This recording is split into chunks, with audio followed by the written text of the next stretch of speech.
Dans cette capsule, on va voir comment dans un HMM, on fait l'inférence de l'explication la plus plausible.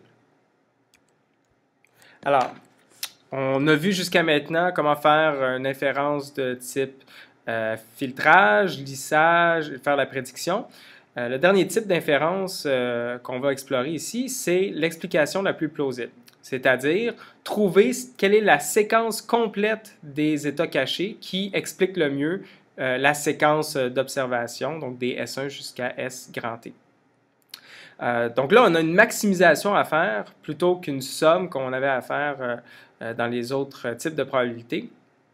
En fait, on va voir qu'il y a un lien très direct entre autres, le calcul du tableau alpha qui impliquait des sommes et le calcul qu'on va faire pour l'explication la plus plausible qui va impliquer plutôt des maximisations.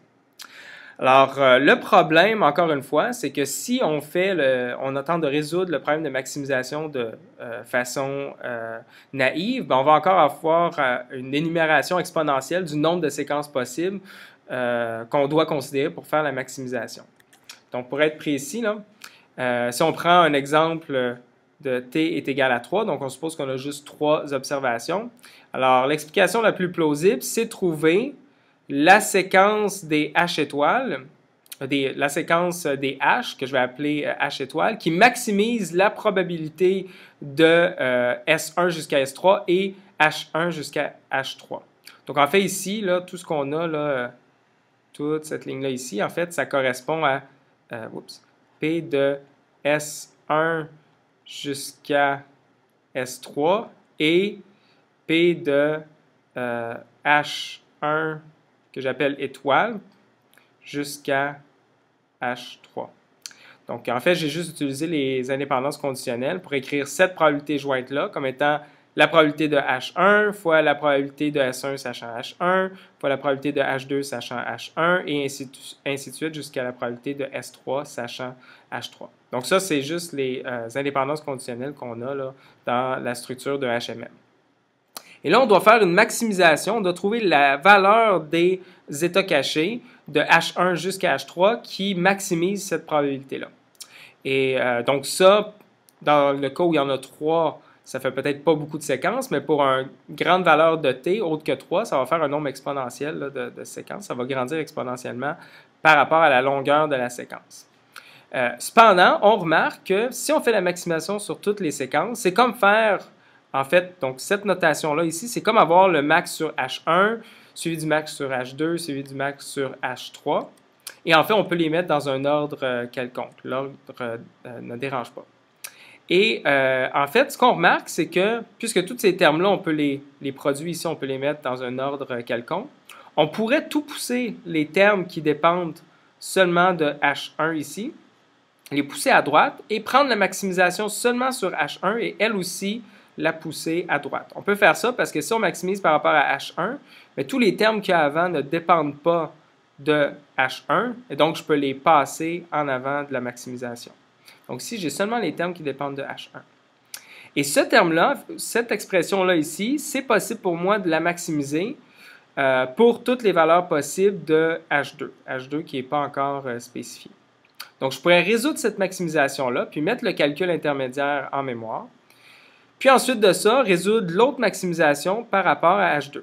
Et encore une fois, j'ai fait la même chose. J'ai mis tous les termes qui dépendent uniquement de H2 et je les ai mis à droite de la maximisation. Et là maintenant, donc, à partir de mon calcul intermédiaire ici, puis des nouveaux calculs ici, je vais pouvoir résoudre toute ma maximisation, mais maintenant par rapport à H2. Puis je vais pouvoir continuer comme ça jusqu'à me rendre à H3, puis finalement terminer la maximisation. Donc ce que je viens de décrire en mots, en fait, ça va être l'équivalent du programme dynamique qu'on va utiliser pour résoudre ce problème-là. Et en fait, il va être très, très similaire au programme dynamique associé au alpha. C'est juste qu'on va faire une maximisation plutôt qu'une somme. Donc, regardons les détails. Donc, je vais définir alpha étoile comme étant la probabilité de S1 jusqu'à ST, où T est un des indices de mon tableau, et H1 jusqu'à HT-1 qui prend la valeur optimale jusqu'à maintenant, et HT est égal à une valeur donnée I, qui est l'autre indice de mon tableau. Donc, remarquez là, que c'est très similaire à alpha. Alpha, dans le cas d'alpha, en fait, on n'avait pas cette partie-là ici. On avait seulement ça, puis ça. Donc, la différence ici, c'est qu'avec alpha, normalement, on a marginalisé les autres h, tandis que dans notre cas, on les a maximisés, puis on a fixé la valeur des h à la meilleure valeur trouvée jusqu'à maintenant. Et comme en programmation dynamique, on va faire le lien entre ce qui a été calculé à l'instant t et ce qui a été calculé à l'instant précédent. Donc, on va noter une récursion. On va voir ce qui doit être calculé à l'instant suivant, qu'on va lier avec ce qui a été calculé à l'instant précédent. Donc, par définition, alpha étoile I t plus 1, c'est égal à ce terme-là ici. Donc, la probabilité de ce qui est observé de 1 jusqu'à t plus 1. Donc, on a, à la place d'avoir t, on a t plus 1. Ainsi que la séquence maximale de 1 jusqu'à t moins 1, ainsi que ht, qui est égal à j, mais ici, on maximise par rapport à j. Donc là, on essaie de... donc, l'équivalent d'écrire h1 t est égal à h étoile de 1 jusqu'à t. C'est la même chose que dire, je vais prendre ce qui était optimal de 1 jusqu'à t moins 1. Je vais regarder une probabilité pour ht est égale à une valeur de j donnée, mais je vais prendre celle qui est maximale. Donc ça va être en fait la valeur de j qui va maximiser ça. Ça va être mon h étoile de t en fait. Donc cette probabilité, donc ces deux termes-là ici, ça correspond au h étoile 1 jusqu'à t. Et on a ensuite ht plus 1 qu'on suppose être égal à i. I étant l'indice que j'ai ici. Donc, comme pour le calcul du tableau alpha, je peux décomposer cette probabilité-là comme étant la probabilité jointe de ce qui est observé de 1 jusqu'à t fois, et h1 de 1 jusqu'à t moins 1 qui prend sa valeur optimale et ht est égal à j, fois la probabilité que ht plus 1 soit égal à i, étant donné que ht soit égal à j. Donc, on n'a pas de dépendance ici sur les observations précédentes à cause de l'indépendance conditionnelle qu'on a vu précédemment dans un HMM. Ainsi que ht plus 1 est égal à, st plus 1 est égal à petit st plus 1, étant donné que ht plus 1 est égal à i. Et encore une fois, c'est indépendant des autres éléments dans ma probabilité, donc de ht, puis de S1 jusqu'à st, à cause, parce que ce nœud-là ici bloque, donc on a indépendance conditionnelle.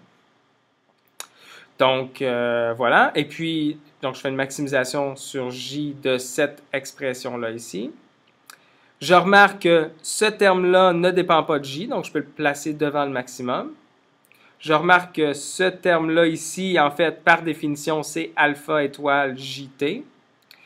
Et il ne me reste plus que ce terme-là, qui est la probabilité de faire une transition de J à I dans l'état caché. Donc, j'ai réussi à lier mon H étoile à T plus 1 à mon H étoile à T.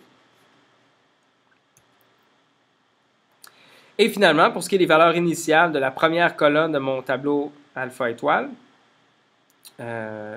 donc je l'initialise à P de H1 est égal à I fois P de S1 est égal à petit S1, ce qui est observé au premier instant, sachant que H1 est égal à I. Donc ça, c'est une application de cette définition-là. Donc pour T est égal à 1, en fait, je m'interroge sur la valeur de H jusqu'à 1 moins 1 jusqu'à 0, donc aucun des H finalement. Donc c'est pour ça que je n'ai pas de maximisation pour le cas spécial à T est égal à 1. Finalement, pour ce qui est de trouver la probabilité de la séquence observée et de la meilleure séquence pour l'état caché, il suffit de prendre le maximum sur la dernière colonne de alpha étoile. Et là, maintenant, si je veux retrouver quelle est la valeur de toute cette séquence-là, c'est quoi le H étoile 1 jusqu'à grand T, mais ce que je vais faire, c'est que je vais prendre le argmax de la dernière colonne T, puis ensuite de ça, je vais reculer pour emprunter les argmax qui ont été faites pour tous les séquences de la droite, pour tous les instants de la droite vers la gauche en faisant ce que j'appelle à partir des argmax précédents. Donc ça, c'est un concept qui s'illustre un peu mieux avec un exemple, et on va faire ça dans les prochaines diapositives. Alors, on revient à notre exemple, où j'ai 4 bits qui ont été transmis. Et là, je veux savoir c'est quoi la séquence des bits H1, H2, H3, H4 que la personne voulait vraiment me transmettre. Donc, est-ce qu'il y a eu du bruit, puis qu'en fait, il y a certains des bits ici qui ne sont pas les bits qui avaient réellement été envoyés par la personne qui m'a envoyé le message. Alors, j'ai mon tableau alpha étoile que j'initialise selon les conditions d'initialisation, qui est la formule ici qu'on a vue précédemment. Donc, alpha étoile 0,1, c'est P de H1 est égal à 0 fois P de S1 est égal à 0, sachant que H1 est égal à 0. C'est 0,9 fois 0,5, donc 0,45 que j'insère ici. Je fais la même chose avec alpha étoile 1, 1. Et maintenant, je suis prêt à appliquer ma récursion de la gauche vers la droite. Donc, on a ici la formule qu'on a vue précédemment sur le lien indiqué à gauche, la colonne de gauche avec la colonne de droite. Donc, effectivement, le calcul d'un élément ici va impliquer des calculs de tous les éléments de la colonne de gauche, mais à la place d'avoir une somme, comme c'était le cas avec les alphas, on va avoir un max à la place.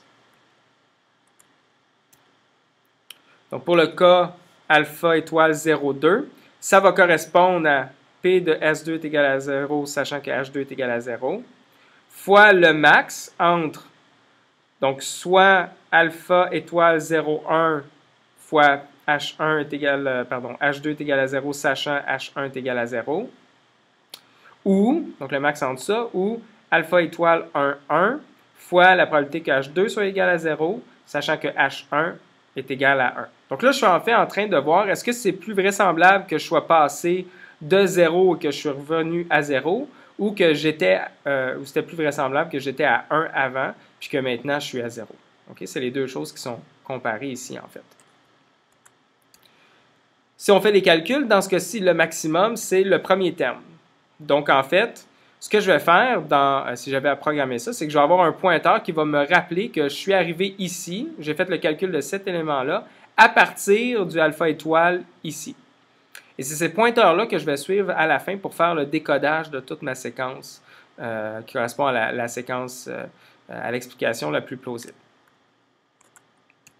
Alors, je refais le même calcul pour alpha étoile 1, 2. Dans ce cas-ci, encore une fois, c'est le terme qui dépend de alpha étoile 0, 1, qui correspond au max. Donc, c'est plus vraisemblable, selon nos calculs, d'avoir été à H1 est égal à 0 puis d'être passé à H2 est égal à 1, que d'avoir été à H1 est égal à 1 puis d'avoir passé à H1 est égal à 1. Et donc, je vais noter ça avec un pointeur ici, puis je vais inscrire dans mon tableau la valeur calculée. Et je continue comme ça en appliquant la récursion de la gauche vers la droite. Et je remplis tout mon tableau comme ça, en remplissant mes pointeurs également, donc en me rappelant d'où a été calculé les différents éléments du tableau alpha étoile. Ensuite, pour faire le décodage maintenant, je regarde la dernière colonne et je prends le max. Donc ça, cet élément-là ici, c'est l'élément avec la probabilité ou la valeur maximale dans la colonne qui est ma dernière colonne. Donc ça correspond à la probabilité de la meilleure séquence. Maintenant, je veux savoir, donc c'est bien, j'ai cette probabilité-là. Maintenant, je veux savoir c'est quoi la séquence avec cette probabilité-là, la séquence d'état caché qui a généré cette probabilité maximale-là. Et là, ce que je vais faire, c'est que je vais suivre les flèches. Donc, dans ce cas-ci, d'ici, je me rends là, de là, je me rends ici, puis d'ici, je me rends là. Donc, en fait, je passe, donc si je fais la lecture de tout ça, ce que je vais inférer, c'est que H4 est égal à 1 dans la meilleure séquence, H3 est égal à 0 dans la meilleure séquence, H2 est égal à 1 dans la meilleure séquence, puis H1 est égal à 0 dans la séquence avec la probabilité la plus élevée. Remarquez que les pointeurs sont importants. Ça n'aurait pas fonctionné de juste prendre le max sur chacune des colonnes. Il faut vraiment suivre les pointeurs. Si j'avais fait le max sur chacune des colonnes, j'aurais plutôt sélectionné ça ici, c'est-à-dire H2 est égal à 0, puis ça n'aurait pas été la bonne réponse. Donc, pour ce problème-ci, bien que j'ai observé 0, 0, 0, 1, En fait, ce qui est le plus vraisemblable, c'est que la personne qui m'a envoyé un message voulait m'envoyer H1 est égal à 0, H2 est égal à 1, H3 est égal à 0, H4 est égal à 1. Donc, c'est plus vraisemblable qu'il a voulu m'envoyer 0, 1, 0, 1, mais qu'à cause du bruit dans la transmission, que mon deuxième bit a été bruité puis que j'ai reçu à la place 0. Donc, c'est comme ça qu'on calcule l'explication la plus plausible dans un HMM.